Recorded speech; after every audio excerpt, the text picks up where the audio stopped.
สบายดีสวัสดี FC เมื่อสุขุสุขคนยินดีต้อนรับเข้าสู่สองสาวแขกปักเซ่พี่น้องเปิดกล่องขึ้นมากะเห็นกรุ๊ปเลยนะพี่น้องเนาะ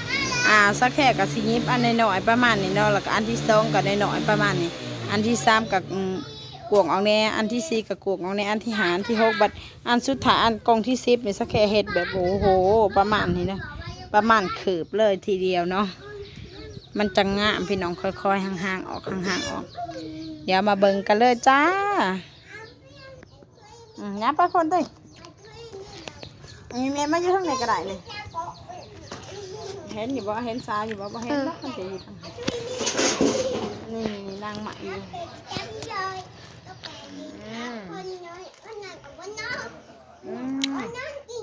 พี่น้องพาพี่น้องมายิบกุ๊บพี่น้องจ้าพามายิบกุ๊บอีเส้นกาวเส้นเคออีเส้นเดิมพี่น้อง พี่น้องจ้าสักแค่กอเป็นแล้วจ้าพี่น้องกอเองนะเนี่ยพี่น้องกอเองนะเฮ็ดเป็นแล้วจ้าเนาะแต่ก่อนหันบ่แม่นว่ากอบ่เป็นดอกบ่เฮ็ดพี่น้องกันเฮ็ดมันก็เป็นแหละแต่ละบ่เฮ็ดอีเมียก็เป็นคนกอให้ยิบบัดมาเดือนหนึ่งก็ต้องกอเอง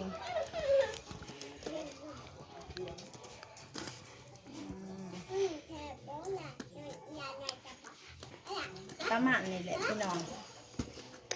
เมื่อเมื่อเว้นกับสินางแอลโคตรแอลโคอยู่สิพี่น้องเลย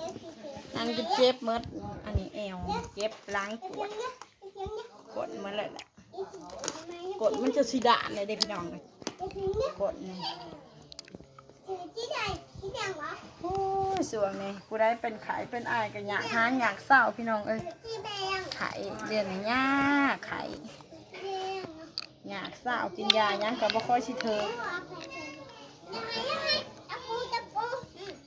แล้วก็อากาศกับแปรปรวนพี่น้องบ่ว่าสีน้ำบ่ว่าสีหอนกะจักแม่นอีสังสีหอนเพื่อกับบ่หอนสีน้ำเพื่อกับบ่น้ำผสมประสานกันอากาศกะบ่ปันไดพี่น้องเลย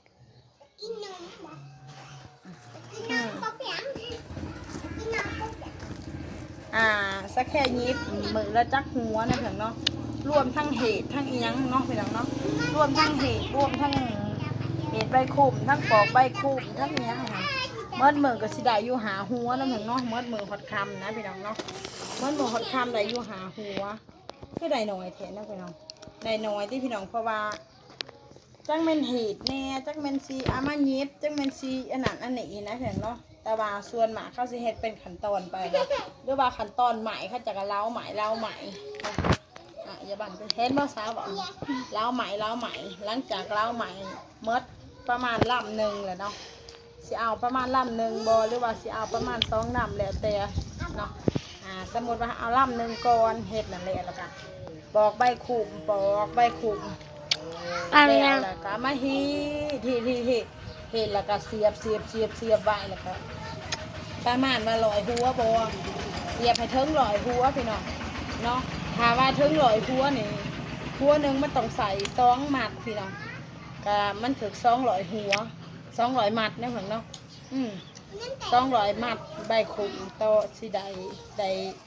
หัวกบนี่ลอยหัวเนาะเพราะว่าอันนี้สันหนึ่ง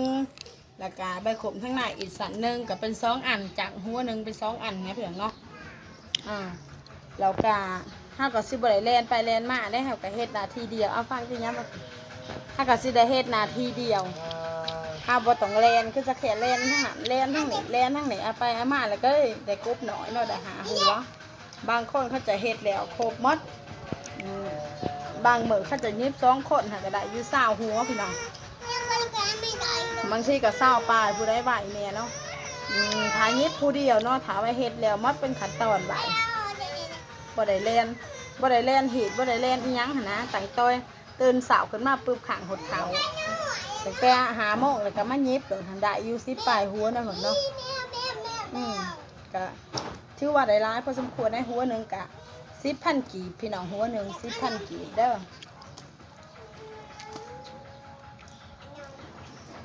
หัวหนึ่ง10,000 กีบ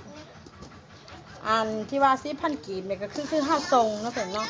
ถาว่าขายอีกค่าเจ้าซื้อหัวหนึ่งกับ4 หัว10 ปลายพันเนาะ ถ้าถามในหารเขาเจ้าก็บ่เกินจะ15ได้เพิ่นเด้อเพราะว่าในหารเขาเจ้าหับเอาน้ำก็10เลยเด้เขาเจ้าก็ขายกินกำไรน้ำเนาะหาพายอยากได้กรุ๊ปราคาถือกะแนะนำมาเอากรุ๊ปคนสักแก่ได้ถึงอาจสิบ่งามแต่ว่ามาตรฐานแข็งแรง แข็งแห้งเลยพี่น้องแข็งแห้งคักเนาะเพราะว่าเล้ากองกรุ๊ปแบบบ่ซ้ำนานไปได้แข็งขนาดพี่น้องเนาะบางคนเขาเล้าให้มันได้ลายเห็นนะอ่อนๆหน่อยๆอ่อนๆของสักแก่ลำหนึ่งบ่ได้หัดลอยหัวเขาบางเขาลำหนึ่งเขาได้หัดเป็นลอยปลายพี่น้องสำหรับสักแก่เล้าไหมน้าปึ๊ดเลยแบบแข็งขนาดกรุ๊ปสักแก่เดี๋ยวสักแค่กับซีไซออกหน้าในปีนี้ว่าสิคุมฮอตเกียวขาวบอกรุ๊ปสักแค่เองเนาะทาเบิ้งทาหลุนน้ำกันเด้อเพียงเด้อสักแค่กับพายงามเห็ดคลิปเรื่อยๆให้พี่น้องในเบิ้งค่ะเลยเนาะบางมือกับอารมณ์บางมือก็บ่ได้อารมณ์กับขอถอดขอภัยพี่น้องนำหลายๆเด้อพี่น้องเนาะเพราะว่าก็คือพี่น้องเห็นค่ะแหละเนาะแต่เวลากันมีน้อยแต่ละมือซ้อนกับลูกขนาดยิบกรุ๊ปอยู่กันเล่นใส่ลูกเล่นสนั่นเล่นสนิทเอาอย่ามือไปบังทีหรอกแล้วก็บ่ได้มีเวลาไปอัดคลิปอยู่หมองอีเล่เป็นเล่อีเล่อีหันอันน้องล่องได้หลานมันสิตอกละอันน้องล่องอันน้องล่องก็ยิ้มเสร็จแล้วไปเรื่อยๆพี่น้องหัวหนึ่งนี่ประมาณสักแค่นี้ก็บ่ค่อยไหวปานนั้นเนาะประมาณตะวากับบ่หอนสมองดอกหัวหนึ่งนี่พี่น้องเนาะ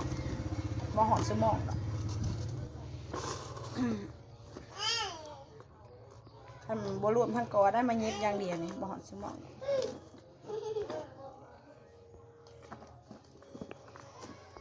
แต่ใบขมมันเห็ดบ่อยากอันนี้ปานใดบางสาวนี่พี่น้องล้อมวีใบขมเฮากะ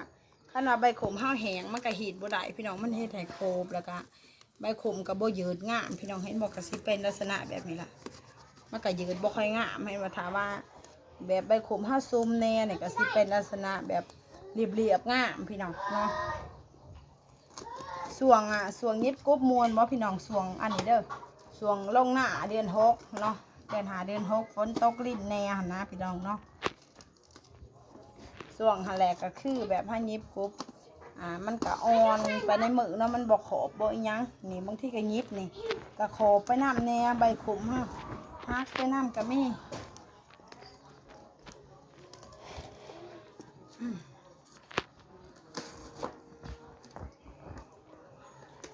ได้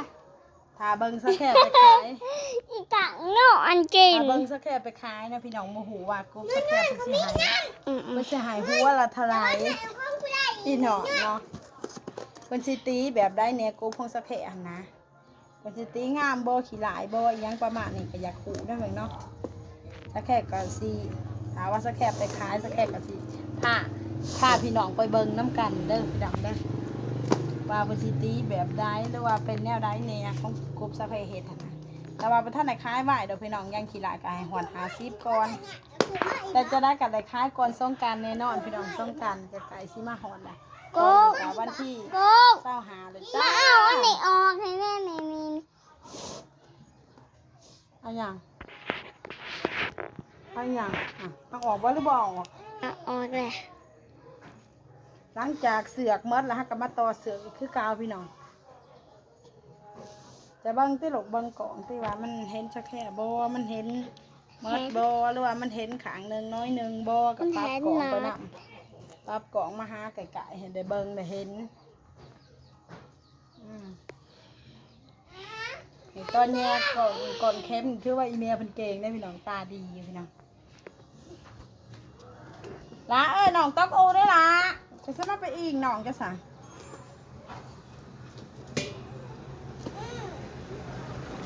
เวลายิบมาหอดกับไพ่แล้วฮะกะเด็กก็มาสอนเอาใบขุมสอนได้ไหมเนาะ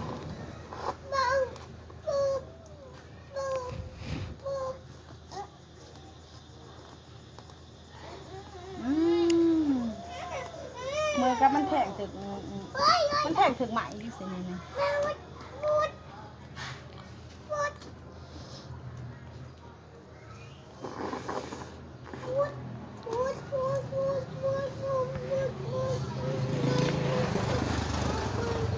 บางสาวนี่สักแค่เห็ดใบขมบ่ได้ร้ายพี่น้องเพราะว่าอิหยัง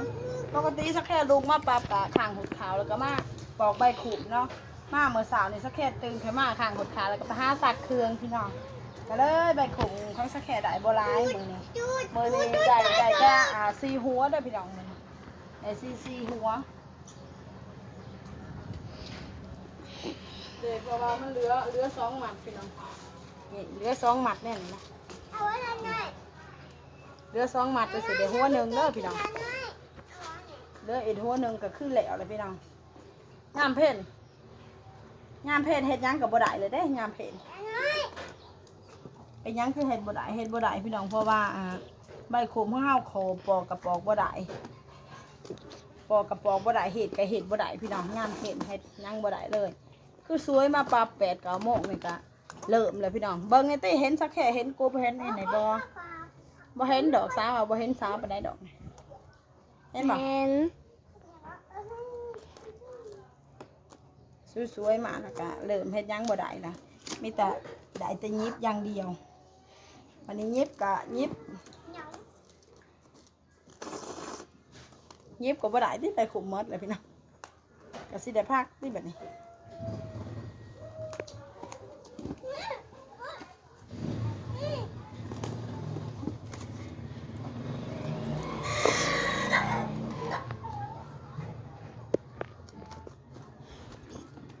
ยิบอ้อมว่อนไปว่อนมา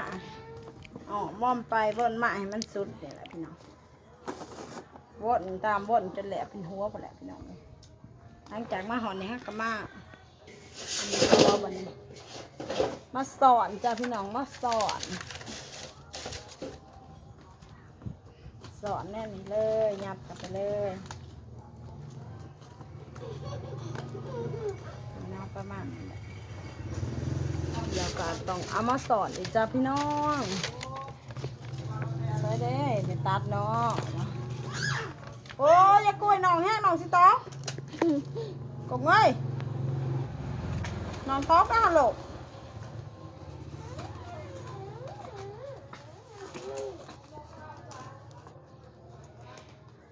นี่พี่น้องเขามาสอนนี่ไงนี่เนาะนี่จ้ากับบ่เห็นเลยเนาะแต่ก็ซื้อมาตัดอีกบ่พอจ้าพี่น้องว่าหมองสอนนี่ละยังหลายอยู่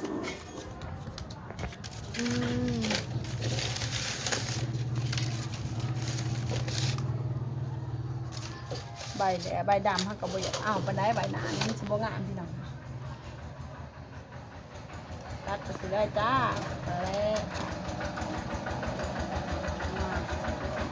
หยัดเข้าไปเลยจ้าเอาใบไม้เอาใบใหญ่